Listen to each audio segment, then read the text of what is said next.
Hey everybody, welcome back. Before I talk about this week's content, I'd like to remind you a few things. Be sure to install SAS suite of software as soon as you can. And to support the learning of this course, you need to get the textbook as soon as you can. Let me review a few things from the previous week. Previously, I talked about the scope of this course. It's a broad survey of various classic machine learning and data mining methods. I talked about your expectations from this course, and I hope you will like it. I also mentioned by the end of the previous week, I expect you to go through 2 tutorials using the SAS software. One is about the SAS Enterprise Miner or SAS EM basics. The other is the SAS EG introduction. I hope you have done that. And finally, in the previous week, I talked about a few concepts and elaborated about them, including GIGO, CRISP-DM, and the main tasks involved in data mining and machine learning, including, of course, estimation, prediction, and clustering. So, in this week, I will focus on the data understanding and data pre-processing phase of the CRISP-DM process. I will elaborate on several problems, issues, and solutions commonly faced in business. Let's get it started. Just a reminder, the hands-on task of this week will be the SAS first lessons. You can find a PDF tutorial as well as a video tutorial on Blackboard. Here is a quick review of the 6 phases in the CRISP-DM process model. The focus of this week will be mostly data understanding and data pre-processing, including part of the data preparation, but not all of them. Data pre-processing is a tricky business. In computing, you typically don't include this as part of the process model because it is part of the thought process leading up to the creation of the project or a problem. So they typically don't include these. But in business, it's a different story. Data mining projects in business typically spin off from a project in business that are not initially targeted toward data mining. So you can imagine quite a few problems with data. You may have a lot of missing values. Data may exist in several data repositories and databases that need to be integrated. Some of these fields may be obsolete and no use. There may be redundant fields as well as cases. There can be a lot of outliers, values that don't make sense, values that exceed the boundary of common understanding about those attributes. Data may sit in legacy systems that have not been processed for years, but suddenly they become useful for data mining purposes. Typically, data understanding and data pre-processing includes several tasks, including cleaning the labels and certain values. Data transformation typically transform attributes or columns that are not appropriate for data analysis, but they do contain information in it. For example, gender information stored as text information, male, female, or unknown. This kind of columns will need some data transformation before they can be included in models. Other data cleaning operations include missing value imputations, and other data transformation operations may include standardizations of the columns and creating flag variables.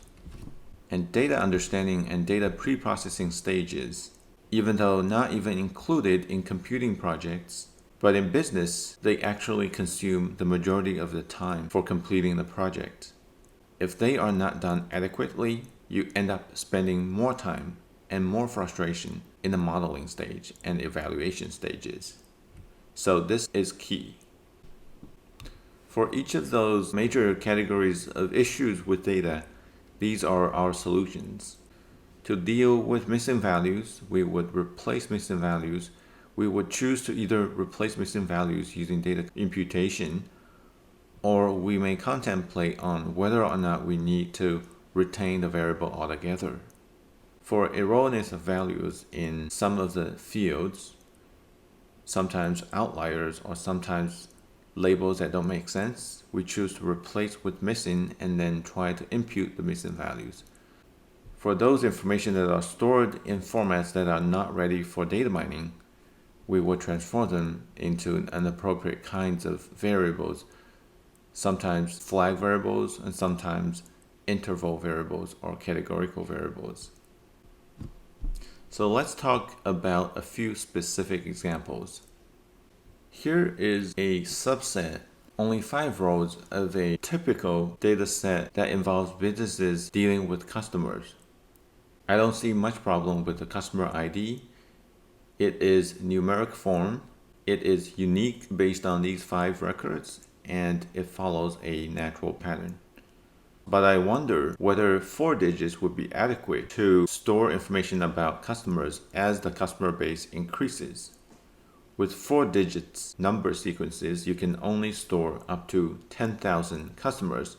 This will be problematic unless the company is very small. I do see some problems with the zip code column. For one, the number of digits do not seem to be consistent.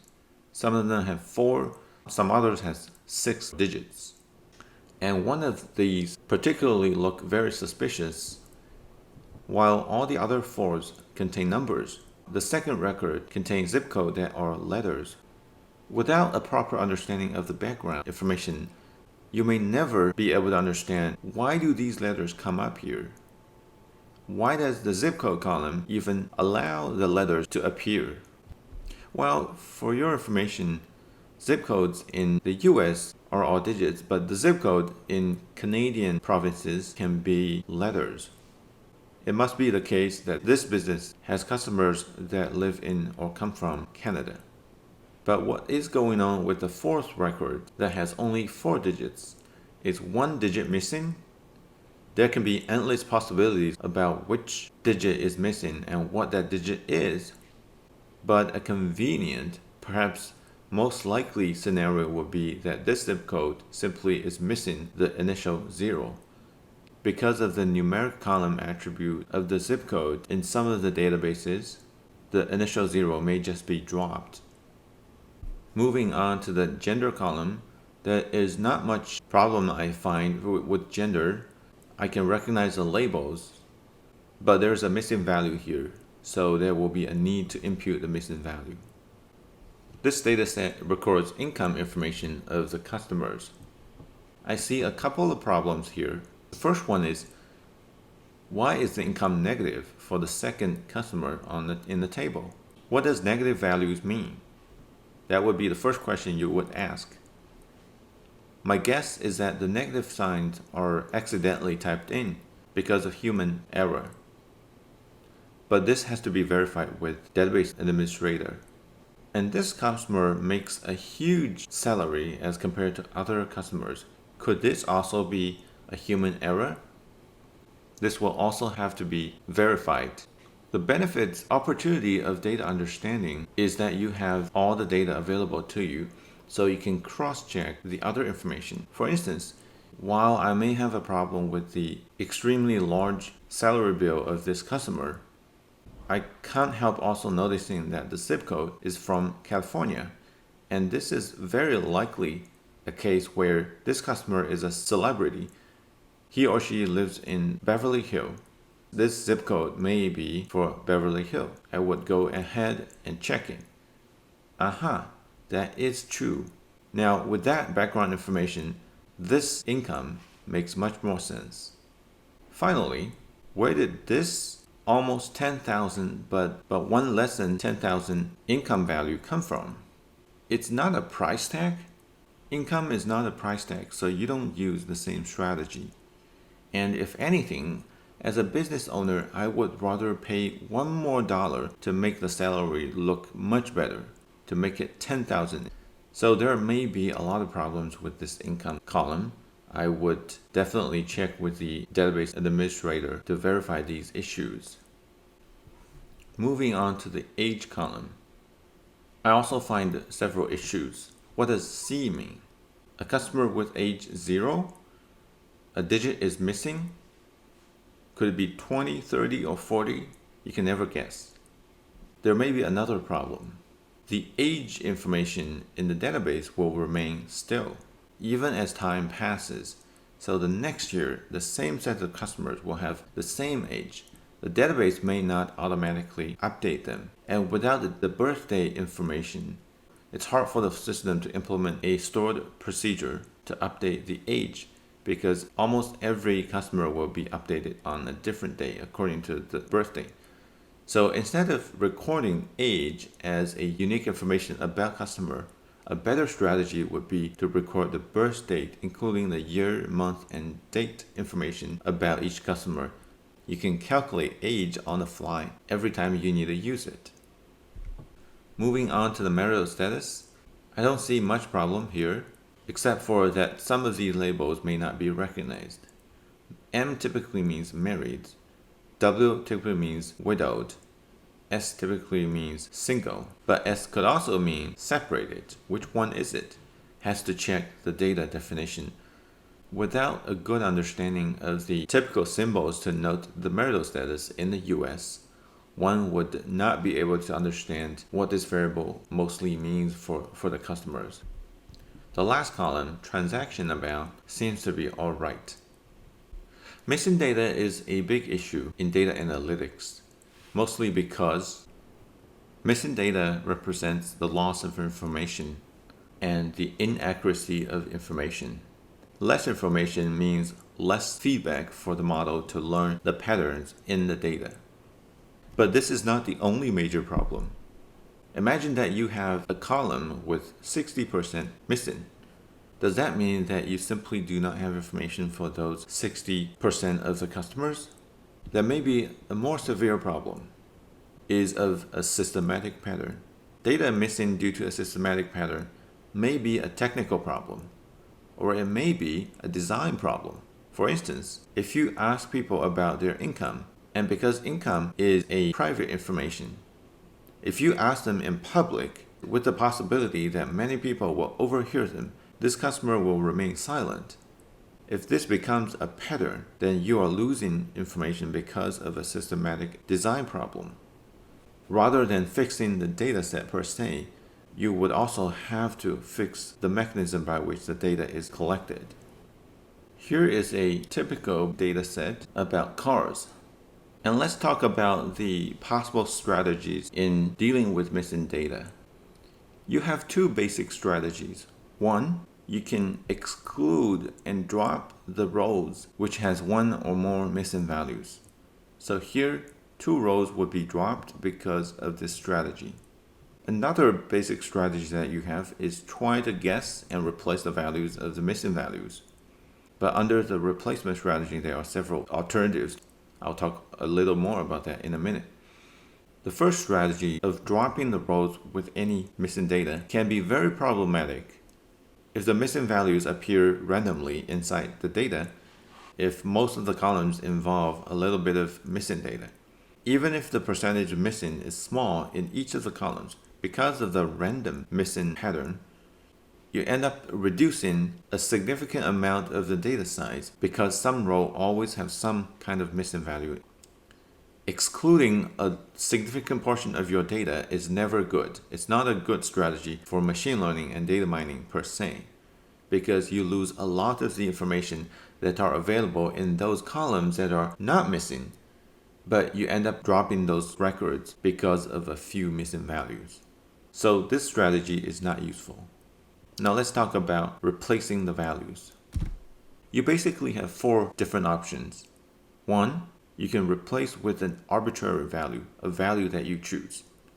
But without a good knowledge and expertise about the data and the business behind it, you can end up replacing with nonsense values. For instance, about the car data, the cubic inches column records the cubic inches of the engine. A convenient value for replacement is 0, but 0 makes little sense for engine sizes. No car, unless it's a paper car or toy car, no real car has 0 engine size. For the brand, you really don't have a guess, so you put it missing. It created a fake category of brand, and several missing labels may not be the same thing in terms of their ground truth values. So an arbitrary replacement may not be good enough. A better strategy would be to replace the missing values with some statistic of the column. Using the statistic is a better strategy because the statistic typically contains information that are available in the rest of the column, in those values that are not missing. For instance, mean value of cubic inches may be a representative value of the cubic inches of all the cars in this data set.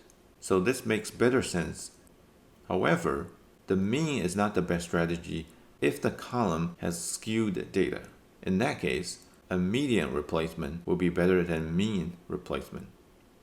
For categorical variables, mode would represent the most commonly encountered category of that variable. One issue is that 200.65 does not exist for a European car because cubic inches typically is an integer, not a decimal.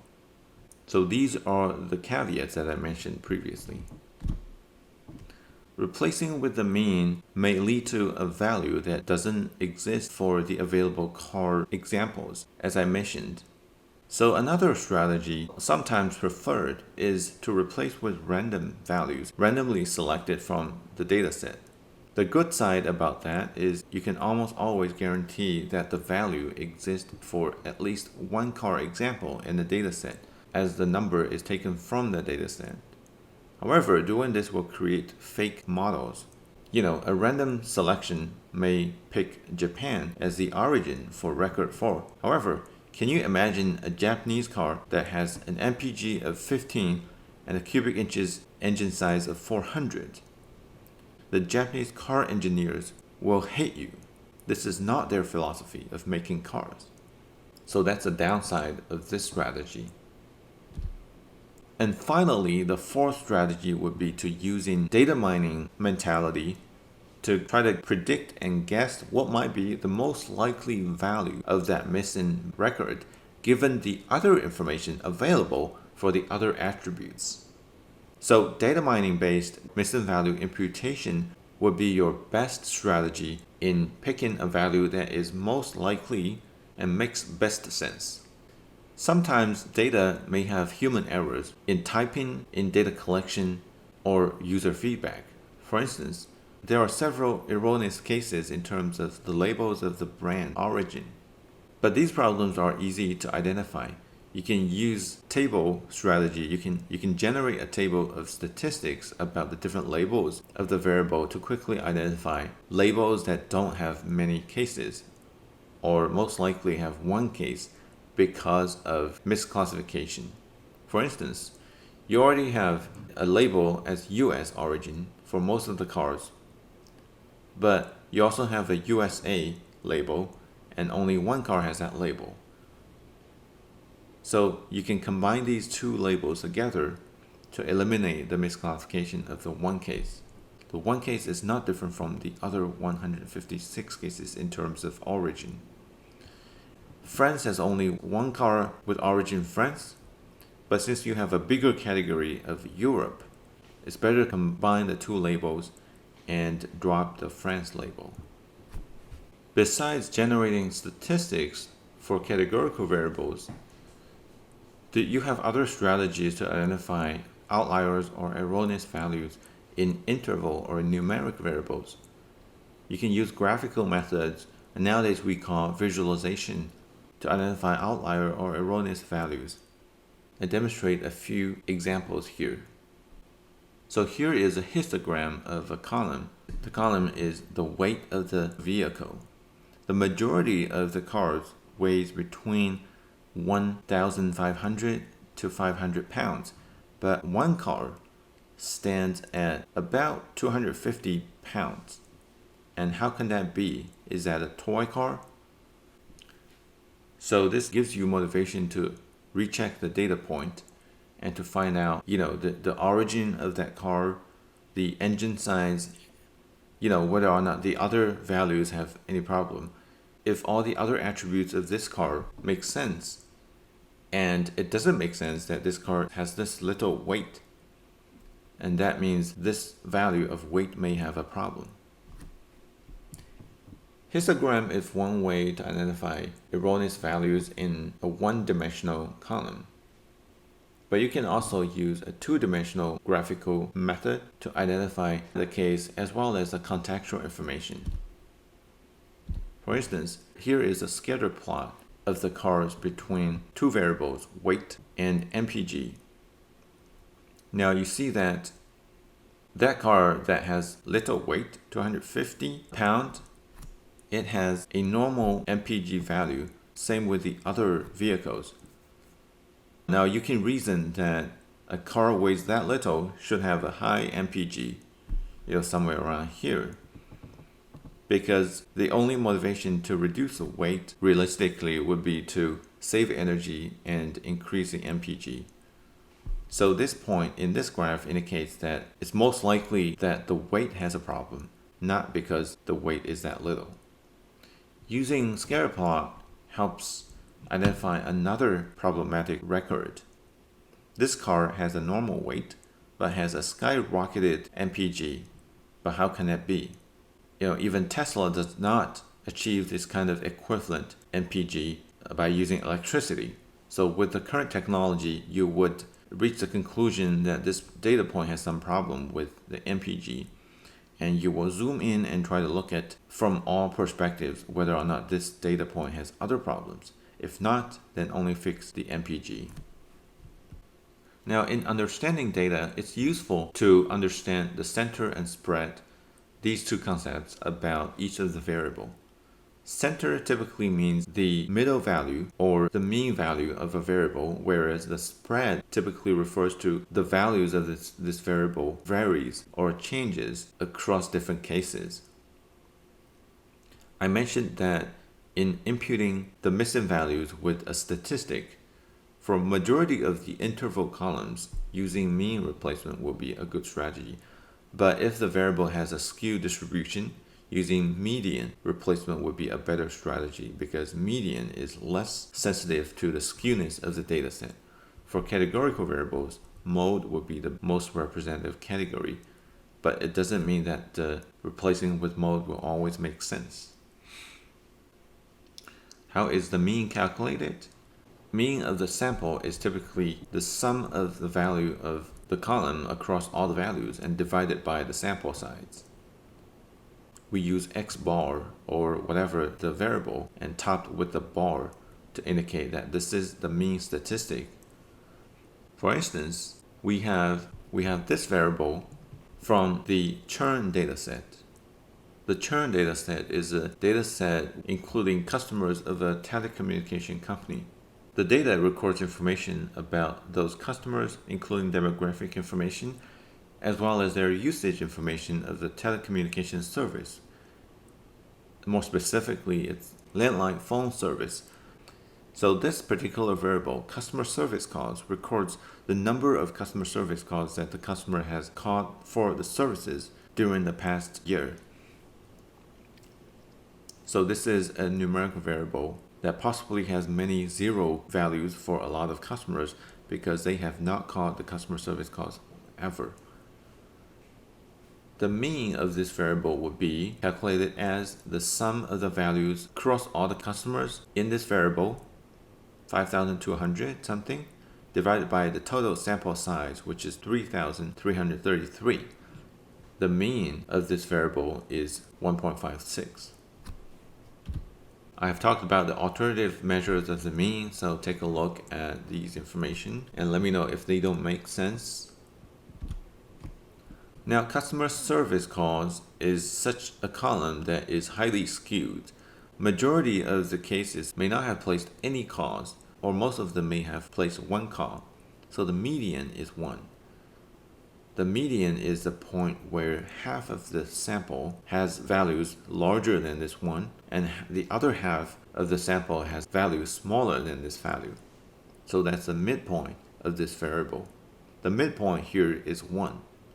But the mean value would be sensitive to the skewed tail of the distribution, and the maximum value of customer service call may be 11 or 12 customer service calls. So the mean here is 1.5, whereas the median is 1. They are off by more than 50%. This discrepancy is mostly because of the skewed distribution. Measure of the spread is also relevant to the information because it tells you how representative is the mean or median about the entire sample. If the sample has uniform value in age, every customer has age 40, then the mean of 40 is precisely about a typical customer in the sample. However, this is rarely the case. The spread is typically measured by standard deviation. And standard deviation of the sample is calculated as such. It's the sum of the deviations of the entire sample about this column away from the mean of this variable. So how different is it in each case of this variable from the typical value of this column? Take a square divided by the sample size minus 1 and then take a square root. Standard deviation comes in handy to quickly evaluate how representative the mean is. A lot of times you can compare the mean and the standard deviation. If age has a mean of 40 and standard deviation of only 1, then you can be sure that the majority of the cases have ages that do not range widely around the typical value of 40. In building predictive models, a lot of times we need to normalize the variables or standardize the variables. What do we mean by standardization or normalization? We mean to bring the scale or the range or the spread of different variables to a uniform scale or to a very similar scale or range in order to prepare the real variations behind these variables in the model across the variables. And why do we need to do that? Because variables come in with arbitrary scale. Sometimes the variable range from 0 to 1,000,000 in the case of income, but a lot of times variables vary little from the numeric scale. You do not want these arbitrary scales to influence the result of your model. Some of the models are sensitive to the scale and especially the differences of scales across the different variables. You want to bring them onto the same page and treat them equally in terms of their real valuation. The common types of normalization include min-max normalization or z-score standardization. The min-max normalization has a different name, and often we will refer to them interchangeably. Normalization also has a name. Range normalization or range norm, and I'll talk about why. So what does min-max normalization do? It recenters and realigns the range of a variable to be between 0 and 1. So after min-max normalization, every variable has a range of between 0 and 1 so that their scale becomes uniform and you can compare the real relationship between the variable and the target variable. So take a look at the weight variable. The original minimum value of the weight is 1600, excluding the erroneous value. And the maximum will be close to 5000. And this variable has a range of close to 3400. After min-max normalization, the mean will be realigned to 0. The max will be realigned to 1. And to do that, you would subtract each of the value of the variable in the data, subtract that by the minimum of this variable, whatever that is. Here it's 1600. Then divided by the range, the difference between the max and minimum value of this variable, the result will be rescaled min-max normalized value of the original x variable. Min-max normalization is called range normalization because it precisely rescales the range, fixes the ranges of all the variables so that they are comparable. So with the car that weighs 1600 pounds, the rescaled value becomes 0 because it's the lower end of the normalized range. A car with a value of 4,900 something is close to the maximum of this variable, and the rescaled value of that variable will be 1. Now another method of standardization is Z-standardization. What does this one standardize? It standardizes the mean and the spread or standard deviation of the transform variable so that by the end, every variable will have a mean 0 and standard deviation of 1.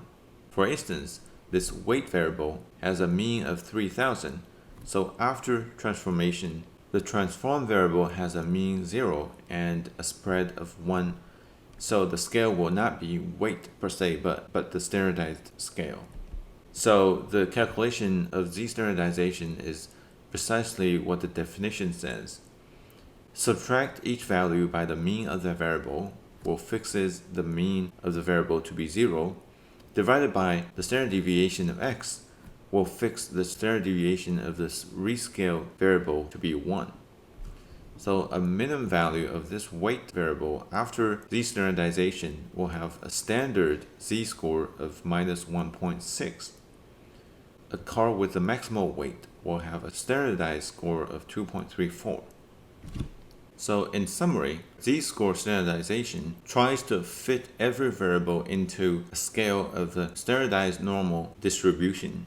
This doesn't mean that it will make the variable more normal. It simply fits every variable into a same scale and to have typically similar range, but definitely have the same mean and standard deviation. A standard normal distribution looks like this. Do you know the 68, 95, and 99.7 rule? Take a look at this graph and you'll get, if you're not familiar, take a look at this graph and you'll understand what that means. Normal distribution is something that is desirable, but a lot of times it's not available, especially with the kind of business data that are used in building predictive models. Keep in mind that either the z-score standardization or the range standardization only standardize the range or the mean standard deviations of the variable. It doesn't make any impact on the skewness or the normal distribution of the variable. So take a look at the variable of weight before and after z-score standardization. Note that the relative shape of the variable, even though the scale has changed, the relative shape of the distribution did not change at all. So you can be sure that standardization transformation will not change extent of normal distribution of the variable. Several techniques can be used to fix the standard deviation of the variable. To fix or to make a skewed distribution, such as this variable weight, it's a little bit skewed, it's not hugely skewed. So it's not even a problem to me. But if one were to try to make it more normal or make it more symmetric, you can apply several strategies. One is to take the logarithm of the original values of the variable. It becomes a log transform values. We typically use the natural log. A second approach would be to take the square root. As you can see, after transformation, the distribution becomes a little bit more symmetric. This one is even better. A third strategy here is to apply the inverse square root, which is the 1 over square root. And after doing that, the variable becomes perfectly symmetric. It has a skewness of 0. But this doesn't mean any magic has been done. This is coincidence. Because we don't typically try to fix the normal distribution of the variable, I will skip this part. Z-standardization is helpful when you want to quickly identify outliers using the numbers, because arbitrary values, for instance, the weights between 1500 and 5000, it's hard to see whether or not those values lying at two ends of the distribution are really extreme. How extreme are they? To judge the extremeness of the mean and max values of the variable, it's better to transform them to the z-scores, and that way you have a standardized value to judge. Values of z-scores that are above and beyond the boundary between -3 and 3, for instance 3.5 or -4 or even -10, typically indicate that those values are quite large. If those values are singled out and do not connect with the rest of the sample, then those values can be considered outliers. So using standardized values is another strategy to identify outliers besides the graphic methods that is mentioned earlier. You can use interquartile range to identify where majority of the cases lie in terms of this specific variable, and then you can judge whether or not the rest of the cases outside this boundary is outliers or not.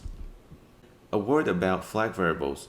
A lot of times, the categorical variables are stored as discrete labels, and many times are stored as labels. For instance, gender may be stored as male or female. So these kind of text variable is not ready for model in machine learning algorithms. So you need to create flag variables. And a rule of thumb here is that whenever you have categorical variable that has k number of unique cases, for instance, gender has 2 unique cases, male and female, let's assume, you would only need k minus 1 dummy variables or flag variables. So for the gender variable, you only need 1 flag variable. The flag variable equals 1 when the gender is male, or 0 if the gender is female. That flag variable measures whether or not the case is male. You can definitely reverse the coding here and make the female as 1 and male as 0. It won't affect the model whatsoever. It only affects the interpretation of the results. Here is another demonstration. This strategy is better than numerically and arbitrarily coding the labels of the categorical variables when the values don't make sense in terms of numerical calculations. For instance, is west 2 times better than east? Is west 4 times than north? This kind of arbitrary coding will lead to flawed algorithms that misinterpret the data and create much noise and bias into the model. Sometimes you have those categorical variables that has a long list of labels. For instance, states. The states of the US, you typically expect 51 unique labels because there are 50 states and 1 District of Columbia. For such categorical variables, if you use the same strategy to create flag variables, you may end up creating 50 flag variables. It creates a huge burden to the model because these variables are related to each other, they are collinear, but doesn't convey too much information through a long list of variables. It can easily lead to overfitting of the data. So common solutions to this kind of problem is to combine some of these labels and recreate a categorical variable. This technique is called binning. You can bin variables both categorical and numeric. For numeric variables, if the variable has a large range, you can transform the interval variable into a categorical variable by applying these different kinds of binning. You can read about more examples in the textbook about these different approaches and the pros and cons of these approaches. But binning those categorical variables that has a long list of labels is perhaps more useful and more straightforward.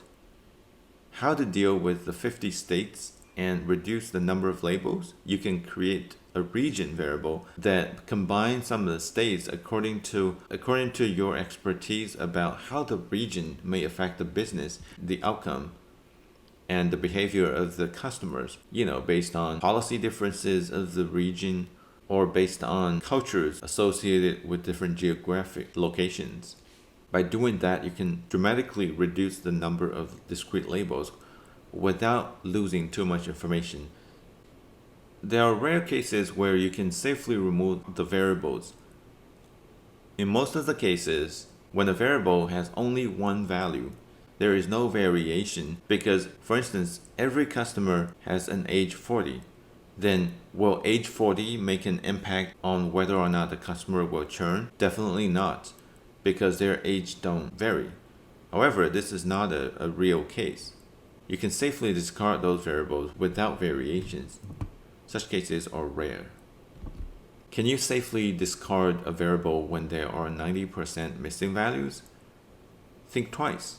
You may think that a variable with 90% missing values does not have enough information for me to model, because I would have to impute the rest of the 90% using only 10% of the sample's information. The imputation result will not be good enough. I agree with you. However, think about the root cause of this 90% missing.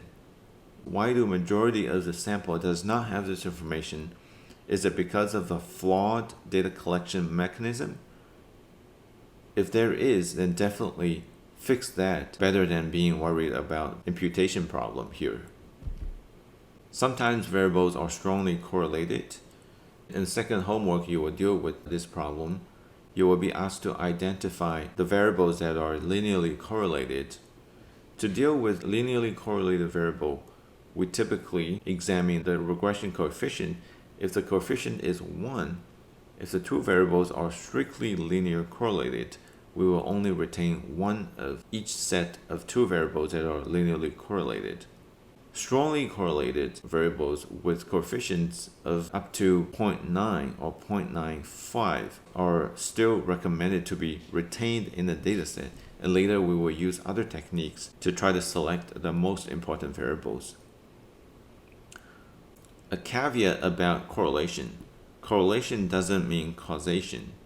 Just because two variables are highly correlated doesn't mean that you can change the value of one variable to treat the problem of the other variable. For an example, whenever you are sick, a flu, the count of the white blood cells in your blood will grow exponentially. Their job is to kill the virus or the bacteria. So you reach a conclusion that the severity of the illness is related to the number of white blood cells. But does that mean that in order to treat and remove the illness, you can simply reduce the white cell count? That will never happen. And worse, it will increase the severity of your illness because of a loss of white blood cells. It's the illness that causes the white blood cell, not the white blood cell causes illness. But here, data science is mostly interested in leveraging correlations to try to predict an outcome. It is much less concerned about causation or treatment. The core focus of predictive analytics is to leverage whatever information we have and try to predict the most likely scenario or the value of a target variable. If the accuracy in the unseen data is high, that means the model performance is good. And the last note is that it's typically beneficial to have an ID column in every sample that is being analyzed during the modeling or data understanding phase, because having an ID column and with the unique identifier, you can cross-check different parts of the data to verify or confirm whether or not the dataset has a particular problem in a particular column or a group of columns. So that's it about this lecture. I hope you enjoyed it. I'll remind you to do the homework of this week's content, and if you have any problem, let me know. Bye.